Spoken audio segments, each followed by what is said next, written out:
Odessa Young knew right away she wanted to be a part of my first film, director Zia Anger's retelling about her first feature, 2010's Always Always, and Marie, failing to be accepted to any film festivals.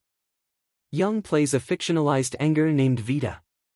The movie follows Vita making a scrappy independent film in her hometown, and her unraveling as she has to cope with a burdensome boyfriend who wants them to become first-time parents. Young was first introduced to my first film when Anger toured the story as a performance art piece. I received an email from producer Taylor Shung and there was a script and a very nice letter from Zia, Young tells me. I was already in it at that point because I'd been hearing whispers of the project and that they were interested in me, so I was really excited about it. A week or two later, Young and Zia had dinner. I really would have done anything with her at that point, Young says. She could have said, I'm making a live-action version of the Teletubbies. Do you want to do it? And I would have done it. Young admits that shooting became a bit chaotic because there was the real crew and then the actors portraying a crew. We had two versions of action and cut so the real crew would know when to really roll and cut, she remembers. That did get confusing after a while. If you're working on any film, at least I do, you start to get a little crazy. You close your eyes and you see cameras and you hear people talking into their walkies as you're falling asleep. So with this specifically, there was a lot. On top of everything, there was also a crew shooting BTS about the making of a film that is about the making of a film. It was kind of a free-for-all with cameras everywhere. Two of Young's next projects are anything but independent. She stars opposite Jacob Elordi in the upcoming Prime Video series, The Narrow Road to the Deep North, about an Australian doctor taken as a prisoner of war in World War II during the building of the Burma Railway.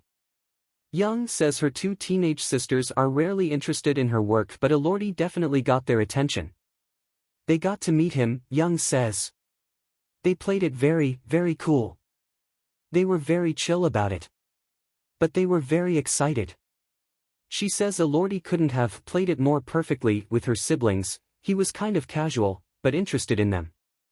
He asked them some questions but didn't crown them.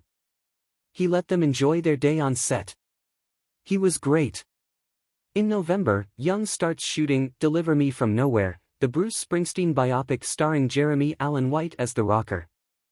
Young confirms she's playing a Springsteen love interest. What you have to understand is I'm probably the biggest Bruce Springsteen fan that I know, maybe second only to my dad, Young says. I grew up in a Springsteen house. I spent both my 15th and 16th birthdays at Springsteen concert. My dad does an annual Springsteen tribute in the spring for charity, where he gets a bunch of his musician friends together to do covers. So when I heard about the film happening, I called my agent and I said, I don't care if I'm in the background in one scene. I have to be in this movie. A few months later I got the opportunity to audition for it. Young says she's been weeping multiple times a day since director Scott Cooper offered her the role. She has yet to meet Springsteen though. I really think that it will send me down a path for which there is no return, Young says. Like I cannot come back from that experience as the same person.